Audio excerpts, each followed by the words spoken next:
اس لیے سب کے لیے، نیوٹرلز کے لیے، ججز کے لیے، لائرز کے لیے، میں سب کو آج ایک پیغام دے رہا ہوں کہ یہ فیصلہ کن وقت ہے۔ کوئی اس وقت نیوٹرل رہنے کی گنجائش کسی کے لیے نہیں ہے۔ نیوٹرل رہنا ہمارا اللہ ہمیں قرآن میں اجازت ہی نہیں دیتا۔ آپ نے فیصلہ کرنا ہے، یا آپ اچھائی کے ساتھ کھڑے ہیں، امر بالمعروف، رائے حق کے ساتھ کھڑے ہیں، اور یا آپ دوسری طرف کھڑے ہیں۔ اللہ نے آپ کو یہ اجازت نہیں دی کہ میں بیچ میں بیٹھ جاؤں، کیونکہ بیچ میں بیٹھنے کا مطلب آپ مجرموں کی مدد کر رہے ہیں۔ میں اپنے جو نیوٹرل کہتے ہیں، میں آپ کو یہ واضح کرنا چاہتا ہوں، آپ کی اوتھ ہے کہ پاکستان کی سالمیت، پاکستان کی خودداری کو آپ نے پروٹیکٹ کرنا ہے۔ اور یہ آج کے زمانے یہ جو ہو رہا ہے، اور مجھے افسوس سے کہنا پڑتا ہے کہ یہ جو ہمارے ایکس فوجیوں سے کر رہے ہیں، یہ ساری قوم کو سمجھنا چاہیے کہ وہ آپ کی طرف بھی آپ دیکھ رہی ہے۔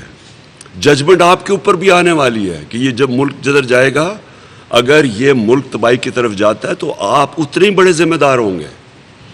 ہم نے واضح طور پہ یہ کہا کہ دیکھیں ملک کے حالات برے ہیں، انہوں نے 1.5 مہینے کے اندر آ کے دیکھتے دیکھتے ملک کی معیشت تباہ کر دی ہے، روپیہ فری فال پہ چلا گیا ہے، اسٹاک ایکسچینج کریش کر گیا ہے، ہر روز مہنگائی بڑھتی جا رہی ہے، اور ابھی اصل مہنگائی کی لہر آئے گی جیسے امپیکٹ پڑے گا یہ جو روپے گرنے کا، اس کا ہر چیز پہ امپیکٹ پڑے گا۔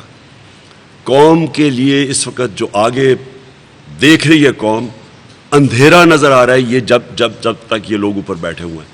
ایک ہی اس کا حل ہے، جمہوری حل ہے کہ الیکشنز کروا دیں اور فوری طور پہ الیکشنز کروائیں۔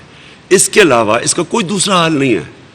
جو بھی آپ کریں گے اس وقت، جس طرف بھی آپ اس کے علاوہ کچھ کریں گے، ملک نیچے ہی جاتا رہے گا۔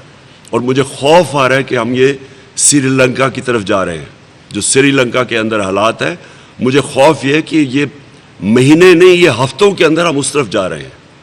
اس لیے ہم تو وہ کر رہے ہیں جو کہ ایک ہی راستہ ہے ملک کا۔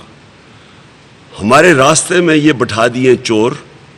چوروں کا صرف چور اس لیے یہ نہیں چاہ رہے کیونکہ انہوں نے اقتدار میں آ کے ملک کی کوئی خدمت نہیں کر رہی، انہوں نے اپنے کرپشن کے کیسز ختم کرنے ہیں۔ انہوں نے جو ایف آئی اے میں یہ جو شہباز شریف اور بیٹے کا 24 ارب کے کیسز ہیں، یہ انہوں نے ختم کرنے ہیں۔ انہوں نے نیب ختم کرنی ہے۔ انہوں نے الیکشن کمیشن کو بالکل اپنا غلام، آگے غلام ہے ان کی الیکشن کمیشن، ادھر بیٹھ کے انہوں نے سارا تیاری کرنی ہے کہ جب بھی الیکشن ہو تو یہ اس کو دھاندلی کر کے تو جیت سکے، جو انہوں نے ہمیشہ کیا۔ اور میں اپنے صحافیوں کو، میں پہلے تو سلوٹ کرتا ہوں وہ صحافی جو آج کھڑے ہوئے ہیں اس ملک کی خودداری کے لیے اور حق اور سچ کے لیے، جن کے پیچھے آج ایف آئی آرز کاٹی جا رہی ہیں، جن کو غدار کہا جا رہا ہے، جن کو غدار کہا جا رہا ہے، وہ قوم ان کو بڑی دیر سے جانتی ہے۔ یہ وہ لوگ ہیں جن کو سارے لوگ ان کی کریڈیبلٹی مانتے ہیں، جن کے اوپر کاٹ رہے ہیں ایف آئی آرز، اور پھر جو ڈرایا جا رہا ہے صحافیوں کو۔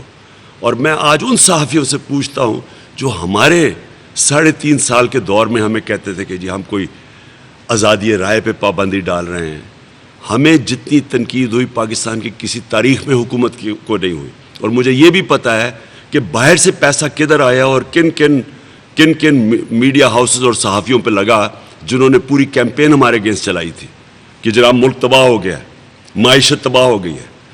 معیشت تباہ ہو گئی ہے جبکہ اب تو سٹیٹسٹکس تو جھوٹ نہیں بولتے نا، جو اعداد اور شمار ہیں جو سامنے اب آ گئے ہیں، 2 سالوں میں کرونا کے باوجود 5.6% پہ تیسرے سال میں اکانومی بڑھی، اور اس سال 6% پہ اکانومی بڑھی، جو پاکستان کی تاریخ میں بتا دیں کتنی دفعہ اس طرح کی ڈیولپمنٹ ہوئی، بتا دیں کتنی دفعہ اس طرح کی انڈسٹریل گروتھ ہوئی، کسانوں کے پاس کبھی اتنا پیسہ آیا، اور جو ہماری فصلوں کی جو ریکارڈ ٹوٹے ہیں وہ بتائیں کتنی دفعہ ہوا، آئی ٹی ہماری آگے بڑھی۔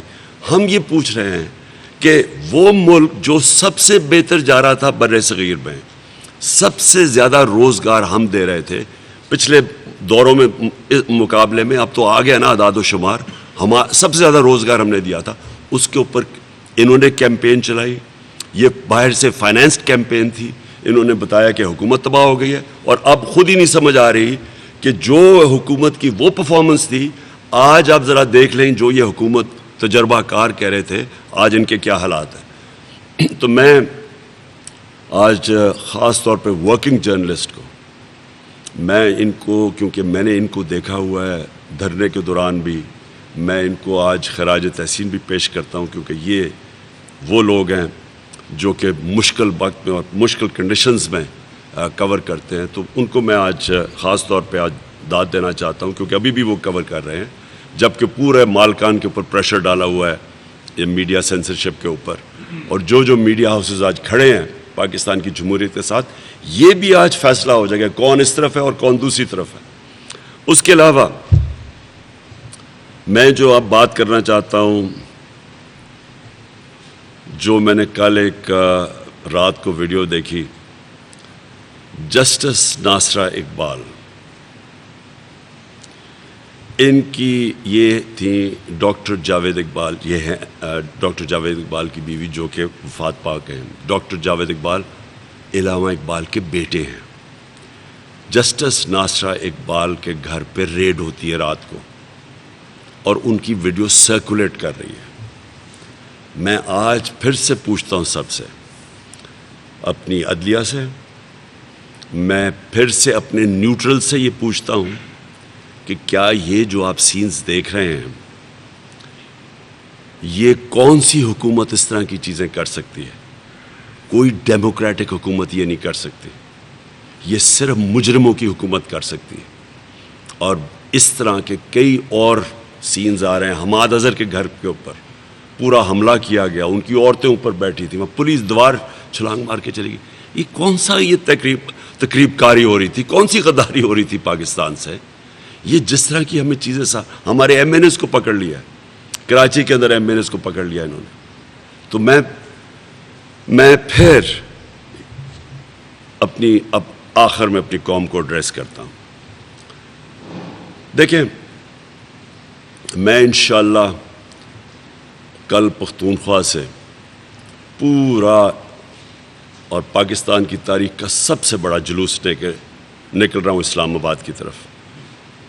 پختونخوا میں ہر جگہ سے ہمارے پاس قافلے جمع ہوں گے اور ہم اسلام آباد پہنچیں گے. میں پھر اب آخر میں اپنی قوم کو ایڈریس کرتا ہوں.